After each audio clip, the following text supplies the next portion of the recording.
was there for Stevie Nicks. Sorry, I'm continuing a conversation. 921. One of my heroes. One of my heroes. She was awesome. I'm telling you. Yeah. Lee Cox, beer for breakfast, my favorite. Oh, wait, no, we're talking about the performance. Yeah, we're talking about the performance. You actually wouldn't like the beer. We got some just to put on display. It's an oat-based. I mean, maybe you would, but I had the guys try all these beers because I'm not a beer drinker, and they were like, ooh, this one smells like skunk. This one, I was like, oh my God, you guys.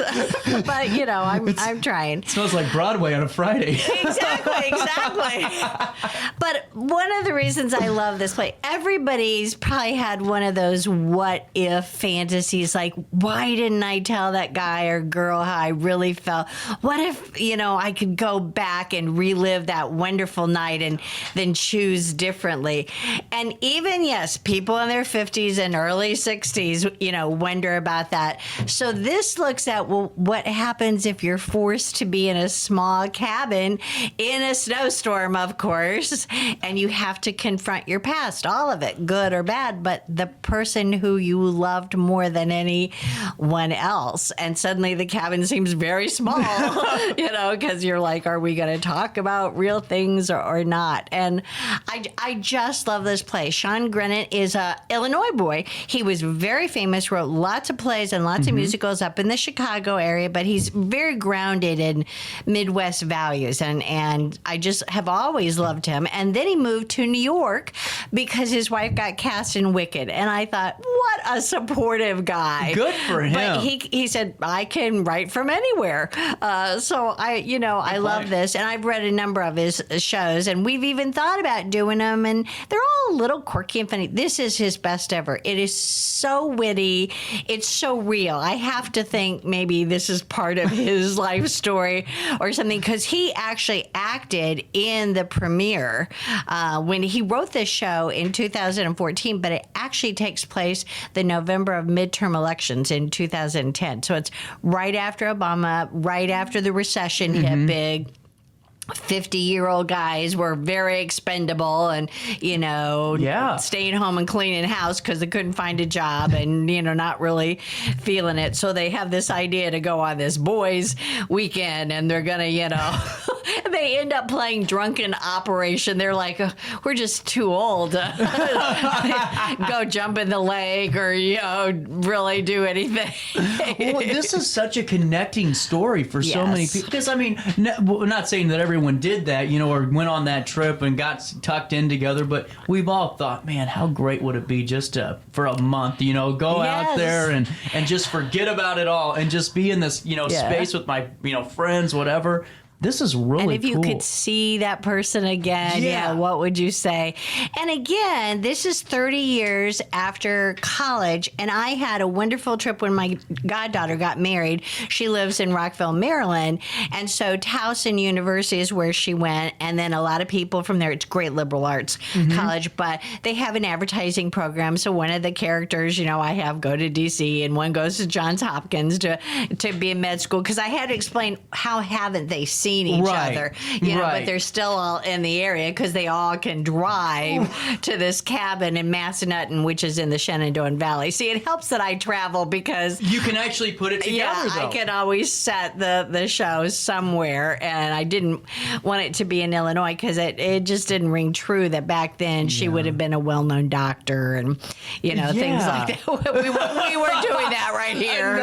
But, you know, on the East Coast we did. And it just, I love those details, and I love the cast is just wonderful.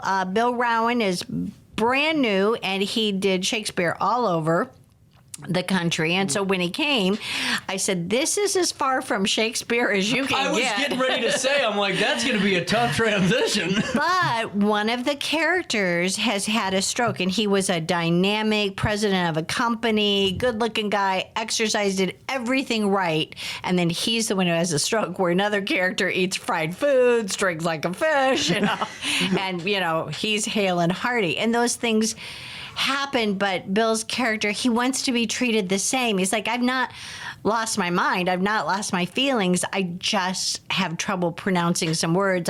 My left hand doesn't work as well. And that's a little risk for us to do theatrically, but he does such a touching performance. You see him laugh and he can get mad and he can, be cantankerous. He's a real person. And it's not, just because he had a stroke, he doesn't lose all of those facets. And it's true that as we get older, there's a certain population, things happen. Well, I think this is such a unique performance because, it's a comedy, but there's going to be a lot of realism in there because, there's so many people that, like you just said, I've had this conversation. I've given up on the whole, I'm going to be the most fit guy in the world. Ain't going to happen. I weigh 138 pounds, actually 148 soaking wet. And it's like, I know people that smoked their whole lives, drank like a fish their whole lives. Yeah. Lived healthy, hearty life, like you just said. And then there's the person that works out every day that's going, man, now I'm dealing with this. But, my buddy John over there, he don't care. He's still drinking away, and I got to watch what I'm eating now. I can't eat this because of my health. But then the stroke, there's so many connecting pieces. Yes.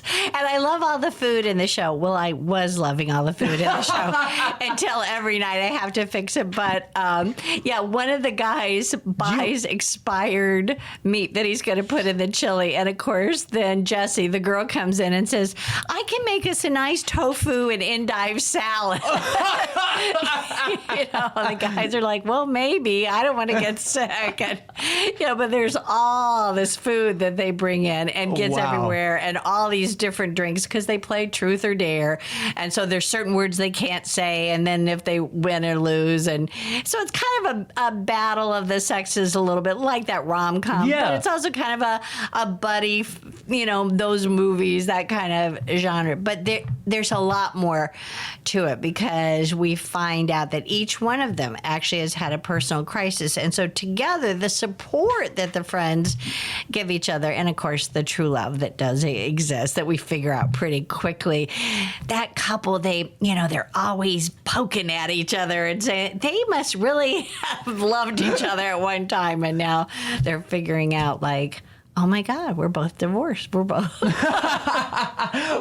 I just think this is such a unique thing because, you have a smaller cast for this because of the way. Now, how important is it for the cast to really have chemistry on these smaller, casted shows? Oh, it's so important, particularly when they're portraying four people who went to college together. That's a huge point. 30 years ago. So you not only have to have kind of a believable age, but comfort with each other physically because as it progresses, they jump rope, they do all these crazy, they leg wrestle, they arm wrestle, they do all these things in this battle of who's stronger, who's everything.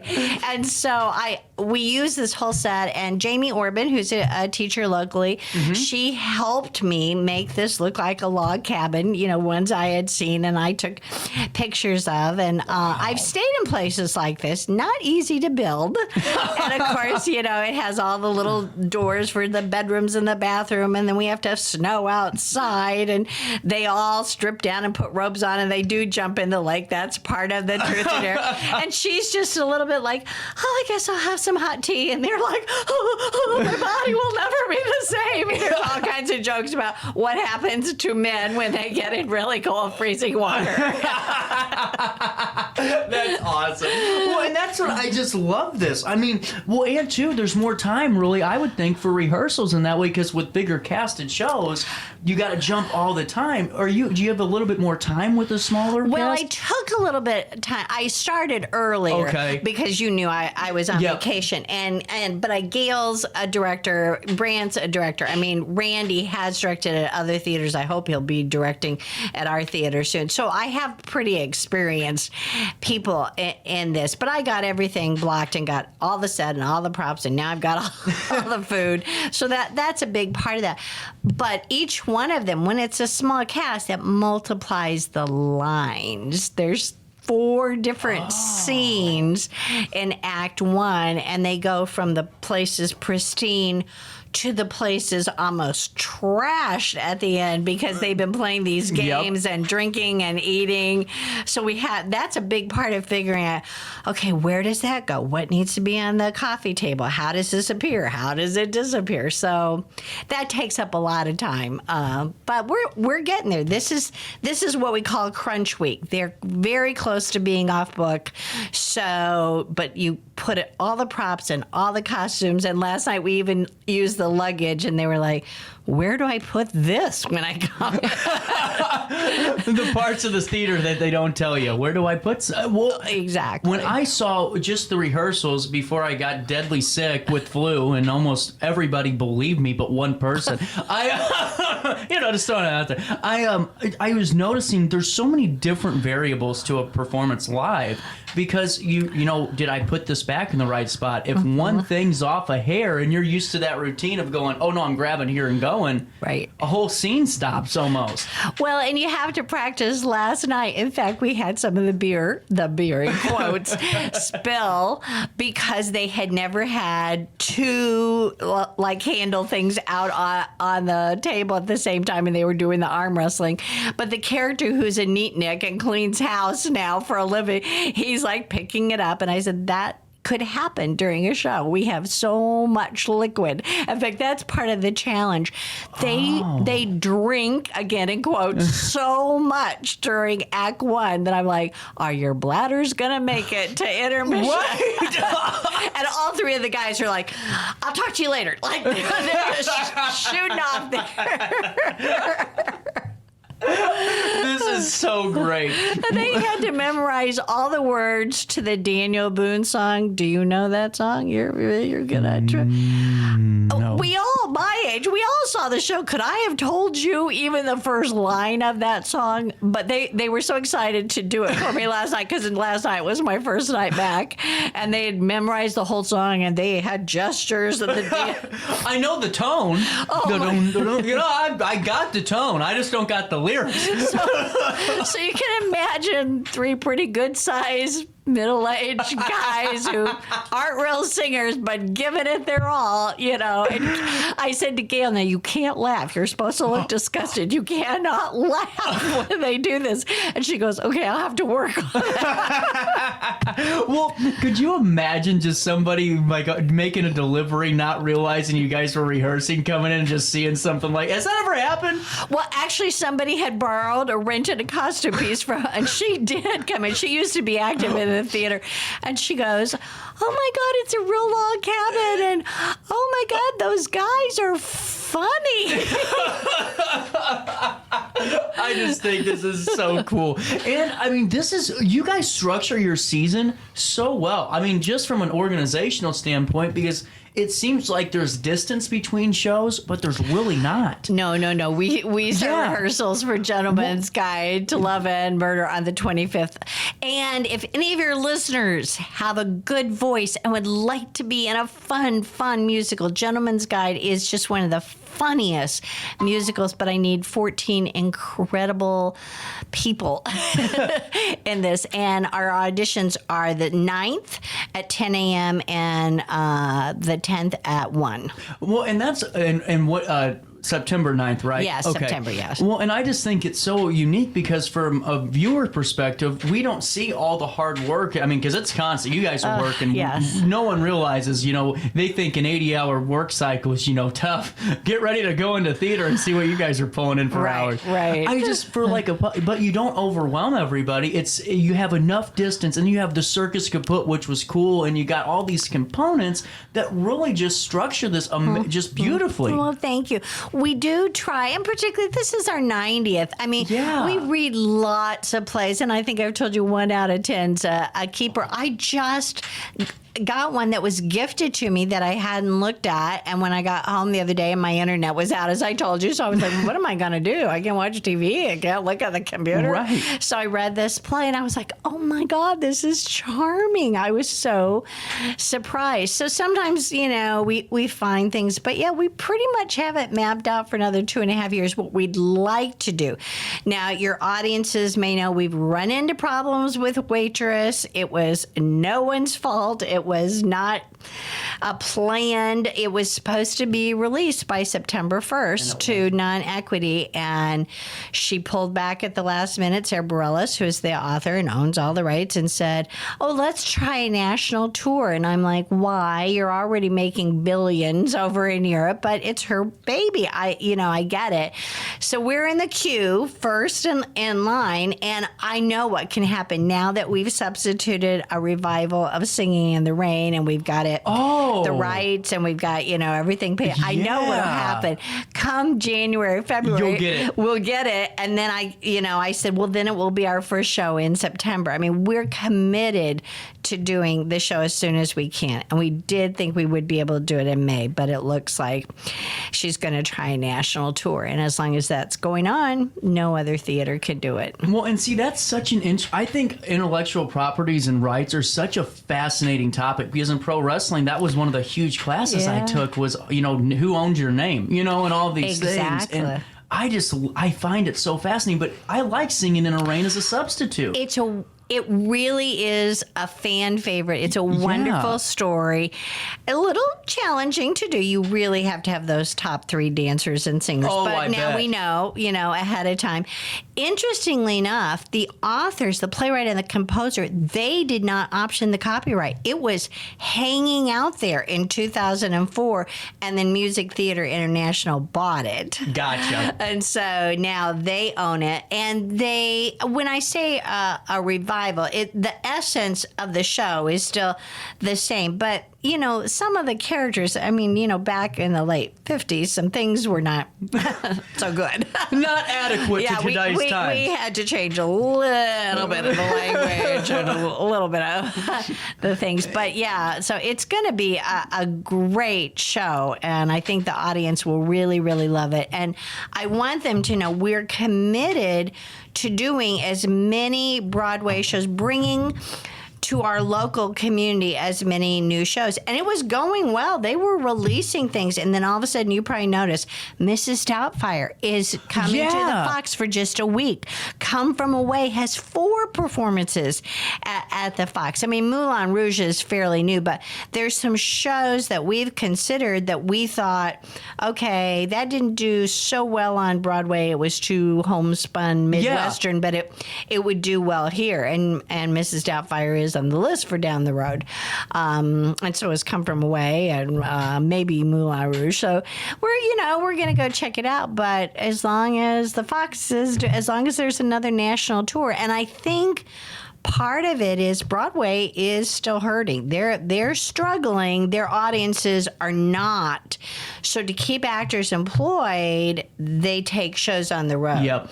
Because you never know. In Cincinnati, they may sell out, where, the very same show in New York may be half full. So you just never know. Well, and that's another thing, too. Now, have you noticed, and has this ever happened, to where a show they pull off of Broadway, you guys get it, it does well in local theater, and they bring it back to a national stage? Has that ever happened? It probably has. Sorry to put you on the spot. I just find that fascinating.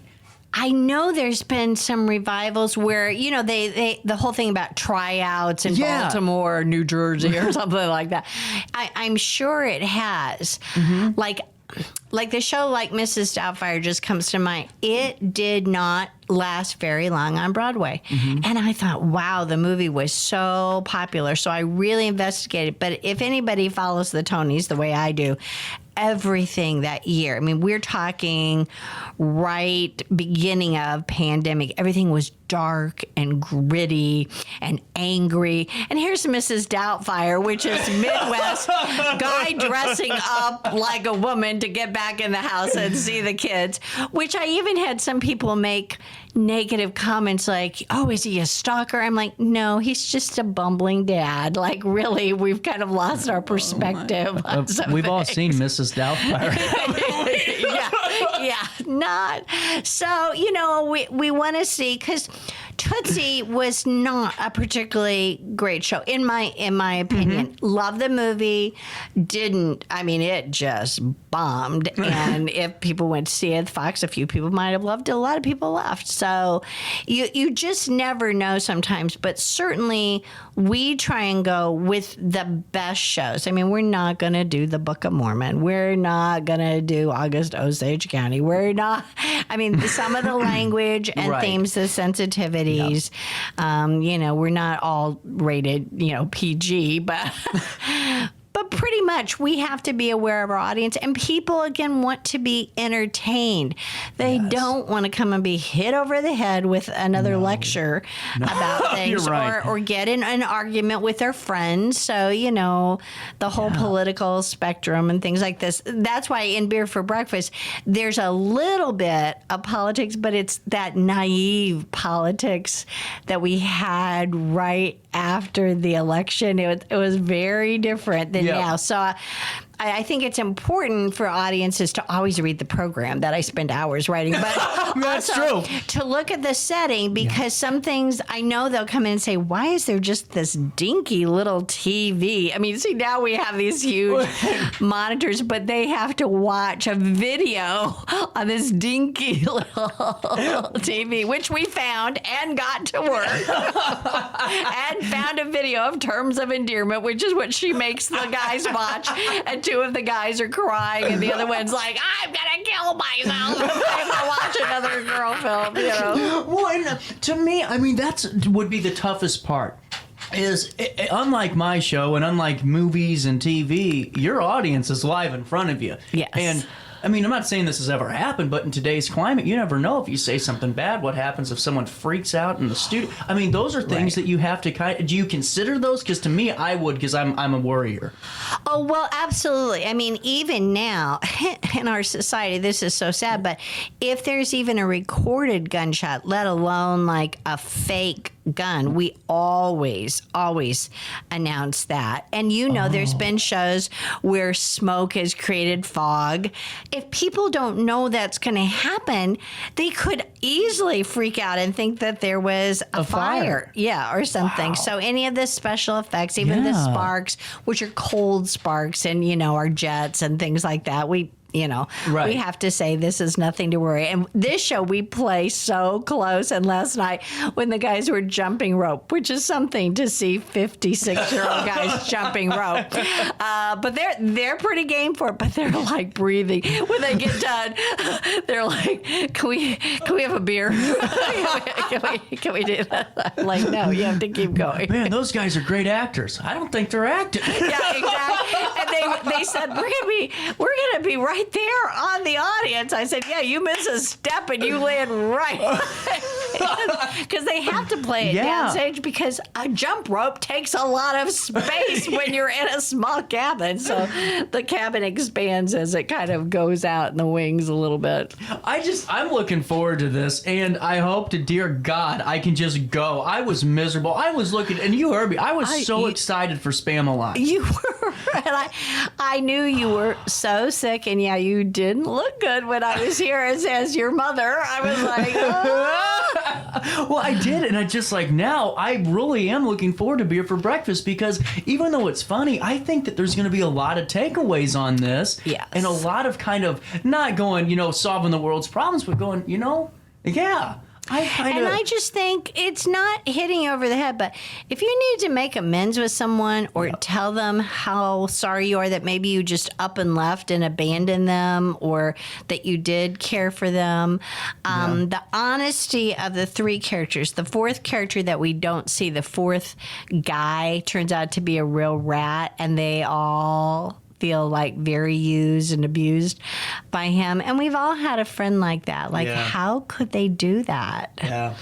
And that's why I just find this such a fascinating performance, because like I said, it's going to be funny. We know it's going to be. But I'm really interested to see how everyone interacts on stage. Now, did it take me through the rehearsals? Were there growing pains, or did this cast kind of kind of fall right into this, Well, when I had auditions, I had some people who were not the right ages, but lovely people that I really love. And then we had a couple of gentlemen who, again, I really like, but they were playing the part that Bill has as kind of pitiful. And his whole thing is, I don't want to be pitied.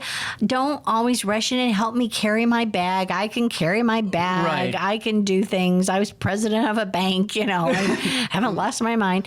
And I just had different combinations, but when I had those 4 people read together, I guess I trust my instinct. It just kind of goes ding right here. I'm like, yep, that's the 4 people I need. They just, and even one of the other actors who's a friend of mine, he said, as soon as they read together, he goes, I knew what the cast was going to be.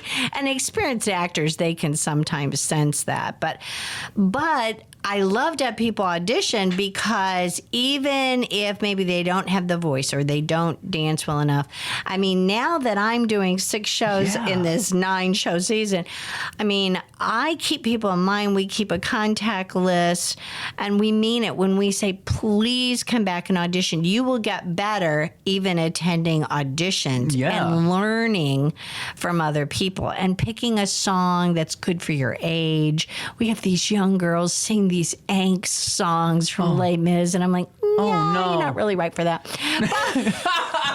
I was watching this from Simon Cowell. I love Simon Cowell. He's my hero. And it was a woman singing from Les Mis, and he goes, before he just stuck his hand up, and he said, are you sure you want to do this? Yeah. And she said, yes. And then her voice cracked the first 10 seconds and dropped out, and he went, okay, here's your ex. Goodbye. Thanks for wasting our time. And he can be... now he's mean. Lee Cox ain't going to be mean to you. I'm not going to be mean, but it always... But now I have had a good influence because people would come and sing a cappella and sing Happy Birthday. And I'm like, that's not going to really impress anyone. But now I have people, because you can download everything on your phone. Yeah. And so we have an accompanist who can kind of plunk it out, not really play difficult music. If anybody wants to be the accompanist for us, we'd love that. But picking a song that you really feel passionate about, but is in your range is good for a musical. Now, a question for you: when you're auditioning, if it's an upbeat musical, do you find an upbeat? So do you find a song that matches the vibe of the performance, or you should if you're auditioning? Yes. That's what I was wondering. Like, you don't go in there and sing Unchained Melody for Wizard of Oz, right? Right. Okay. Exactly. That but see, you get smarter about these things, and it has to be age appropriate and good for your voice. And I do find that a lot of people, not everyone, they're very familiar. See, YouTube now, they've either seen the musical. I mean, I saw Gentleman's Guide both at the Fox, and I never thought a community theater could do it. And then I saw a community theater do it, and I was like, oh my gosh, that worked. So now I figured out how we could do it. The set is very, very difficult, and the 14 people they have to be able to sing and dance. They each play 4 to 6 characters and switch clothes and switch everything, switch accents and wigs. And so it seems like a small show that has 85 costumes. No pressure. No pressure. Now, one last question I have for Beer for Breakfast while I have you is, you were mentioning the set. Kevin didn't design the cabin this time, huh? Well, he did help. Okay. I was curious because he normally does. Yeah, but he's taking care of himself physically. Good. He's getting new lenses in his eyes. He's getting teeth replaced. He's just going to be the healthiest person ever. But I knew what I wanted, and he knew what I wanted early on. And the difficult thing, I wanted it to have eaves on the cabin, even though eaves can create shadows, but I wanted them on the back. I really wanted this to look. So he instructed Brant. Brant McCants put a lot of it up, and Kevin came in and hung the doors, even though he's not supposed to lift anything heavy right now. So, he is my sounding board. And he was there yesterday when I dressed it. And one of the guys comes in and says, oh, my God. And it's written this way. It says, it looks like Barbie's dream cabin. Now, this was written in 2014. The audience, of course, knows about the phenomena of Barbie. Right. So they're like, well, it's not pink. No, it's not pink. It's her dream cabin. Remember, she had many homes everywhere, not just Malibu. You're right. You're right. But there's little cute kitschy stuff and inspirational art everywhere. Kevin did say yesterday, he goes, wait, there's one wall that I don't see an inspirational sign on. I said, oh, how could I have forgotten? I'll have to go out and find something. Well, it's just, I love the camaraderie and just the passion that the casting crew and the supporting, the technical crew have. I mean, the lighting all the way down to you and Kevin, and beyond that, I mean, there's a lot of components. My husband is running backstage. And this is kind of funny because he didn't want to be around a house manager. We're trying to get other people on the board to do that. So I said, well, you could work backstage. He said, that would be great. He hadn't read the show. He had no idea how much food, how many bottles, how much of everything. And I said, and then you get to run the snow machine. You ask and you shall receive. Yeah, but he'll be great because he's easygoing. He doesn't get rattled about stuff, and he'll be there to help the guys even with, quick changes and things, because they have to strip to go on the lake, and then they have to come back and get dressed in a matter of lines, like 30 seconds. They storm off to the bedroom, and when they come back, they're, in another outfit. So wow. This is just incredible. And this is PG-13, correct? Yes, it is. Yes, it is. Yeah, really. Yeah. A little G and then a little PG. Like there's not much. The Truth or Dare, they get into slamming males and female stereotypes, but they don't really say any bad words. Gotcha. Well, folks, this is Beer for Breakfast, September 15th, 16th, and September 20th through the 23rd. Those are the night shows. And then matinees on the 17th and 24th, correct? Right, but I think, did you get the Wednesday, Thursday, Friday, Saturday? There's 8 total. Yeah, the 15th, 16th, 20th, 21st, 22nd, and 23rd. Yeah. Perfect. That's it. And then the 17th and 24th, those are the nice matinees at 2 p.m. Those are great because I'm an early home person. I like to be home with my little puppy chilling by 6. And a lot of people, they go to dinner afterwards or they don't like to drive it at night. But the first Sunday is practically full. Already? Already, yes. So we have some groups have started to come back. And I love it because they usually have transportation. So, they all go to dinner, they all see a show, and they tell me, and I know it's true, they can do all of that for less than one ticket if they go to theaters in St. Louis, which is great if they do that and if they have the funds, but a lot of people don't. That's just incredible, and I love it. I think the whole afternoon, whatever you pick, weeknight, maybe you pick a afternoon on a Sunday, there's still a lot to do, and really just to use Alton Little Theater as that precipice for your night out in the 618, that's a pretty good thing, too. And now, auditions for A Gentleman's Guide to Love and Murder? Oh, the 9th at 10 o'clock and the 10th at 1 o'clock. And who are we looking for? 14 incredible voices. But there's 4. This is odd. There's 4 what you'd consider leads, and then every other role is a good role. There's not like a small ensemble that's just in the back singing chorus.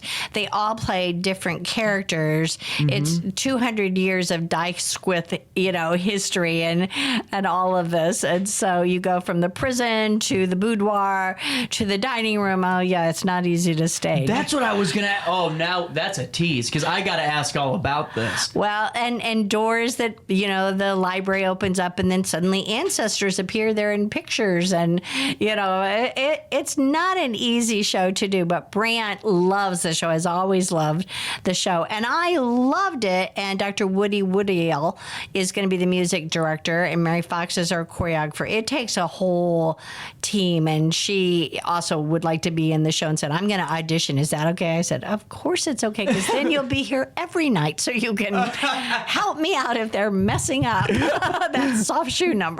That's awesome. And then I wanted to ask you about Extra because even though it's September, Christmas is coming up quick. Yes. And this is a really cool thing. The Best of the Best Christmas show is always fun. Yes. And this is going to be another great night. And then you guys have so much planned in this Extra series that we all, I think, should kind of know about at least. Can you fill us in on some of them? Well, yes, because in fact, the auditions are coming up. I mean, Kevin has already cast the Best of the Best of Christmas. Okay. And because we are having a live musicians on stage for that.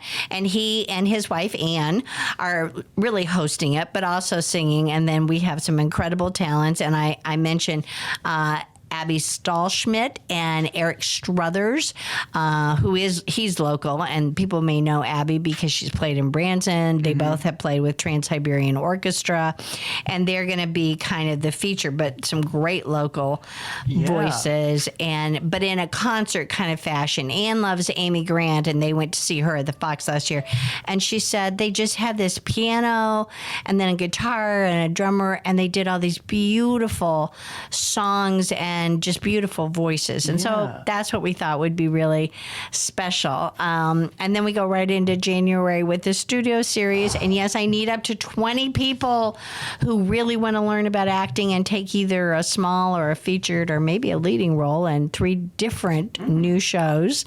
And Kevin will be casting 4 poster, which is a small cast, only 2. That's the smallest in February. A lot of lines. And they, and 35 years of marriage. You gotta Are you looking for a married couple?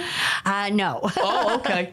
That would probably be too rough my bring up. Oh, yeah, that would be. They might have some difficulty with something. I say no, but I guess if the perfect married couple. Could you imagine though? Now that I'm thinking about that, you're an audience person going, man, I don't know. I think are they really fighting? What are they doing here? Yeah. Why did they bring up soccer practice from 10 years ago? Yeah, exactly. But they are in the 4 poster together, so I guess it would help if they liked each other, knew each other, or had very understanding spouses. I know. That's true too. Well, everybody, thinks, "Ooh, how do you do that?" I was like, you have 200 people staring at you the whole time. Like, believe me, nothing really is going on. In an auditions, you got about 40 looking at you, or at least about 10. Yeah, exactly. You'll be fine. Who are feet from you. Yeah. Like, look romantically into his eyes. And making you feel awkward. Exactly. I just think it's so cool. And then not the circus, the Strange and Curious, correct? There was something about that. Yeah, for the Elephant's Graveyard, that is a vintage circus. That's where it's set, and it's based on a true story. And so when I had gone to the Alton Works and What's New in Alton, and I'd seen the new freak show and circus performers, I just thought he was charming. I just loved Tom. I thought he was charming, and I said, would you like to come and just open the show? Because it's a limited series, only 4 performances. Right. And I think it sets the tone, because the play, again, isn't at all what happens to the circus in front of the audience. It's what happens to the circus people behind the show. But I thought it would be fun to have him come and open the show for the studio series. We did get someone in California who's helping us fund the show because he wrote one of the plays. And we're also giving some money to the Cancer Research at Memorial. They have really lovely gardens, and they do wigs and all kinds of things. And we helped them out when we did Calendar Girls. We raised the money from the calendars, all went to the Cancer Center at Alton Memorial, and we want to do something like that because he actually wrote the play for his sister, who was a breast cancer survivor for a long time and then succumbed at some point. Wow. This is, on top of all of that, though, Lee, there is so much to really be looking forward to this 90th season. And I keep telling people that every day. It's like, there's always something that's going to fit what you're looking for. For me, Beer for Breakfast is going to be a great show. A Gentleman's Guide to Love and Murder. I got to see 8 generations romping through and seeing how many different changes in the scenery we see. How many different ways can she kill them off? Well, and there's so many great components of it, and I'm really excited for all of this. But Beer for Breakfast is the next one to mark your calendars for. September 17th is pretty much all but done for, but September 15th, 16th, September 20th, 21st, 22nd, 23rd, and September 24th. Yes. Right there for you. And people do switch around at the last minute. So I tell people we can usually seat anywhere 7 to 10 people, because people won't show up and they don't call and say, I'm not using my tickets. They'll call me on Tuesday and say, I wasn't there on Sunday. And you're like, no kidding. Yeah. I couldn't figure out why we had 10 extra seats. Yeah. But one note, the title is silly. I've said that all year. The lead character, he's in advertising, and this corn snack, I don't think this is real, so I don't think I'm offending anybody, but they call it bag of sunshine. It doesn't sell. They call it corn boogers, and the kids buy it up like crazy, and it makes $2 million. And so he, says this whole thing about he was going to come up with a new title for Viagra. I won't tell you what it is. But it's pretty funny, actually. But I know that's why Sean Grennan called this beer for breakfast, because he said, again, people will remember the title. And they'll think, what kind of, the rest of his are like a nice family gathering. I mean, his other titles are just so tame. And so, but this really isn't about beer. I want people to know that. They just are reminiscing that when they were in college, they could even drink beer and have pizza for breakfast. And a lot of people said, oh yeah, I did that at the frat house. Or, People in this town still do it now. They probably do, but again, most people would say, who would have beer for breakfast? That would be me. Right. The logical thinkers out there are scratching their heads. Yes. Lee Cox, I always enjoyed talking to you.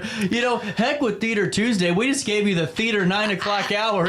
I know. I thank you. I just love talking with you. You're so fun, and I just can't wait to see Beer for Breakfast and all of the other great performances coming down the pipeline at Alton Little Theater. Yes. And I'll see you next week, because then it's the beginning of the month. The beginning. We got to get some insights on Beer for Breakfast. Oh, absolutely. With that being said, call the box office. My internet's back. Oh, good.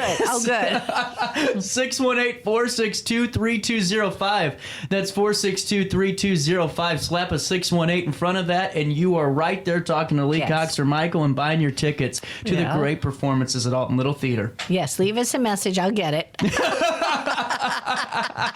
AltonLittleTheater.org. It's 10:02. We'll take a break. Top of the hour news next.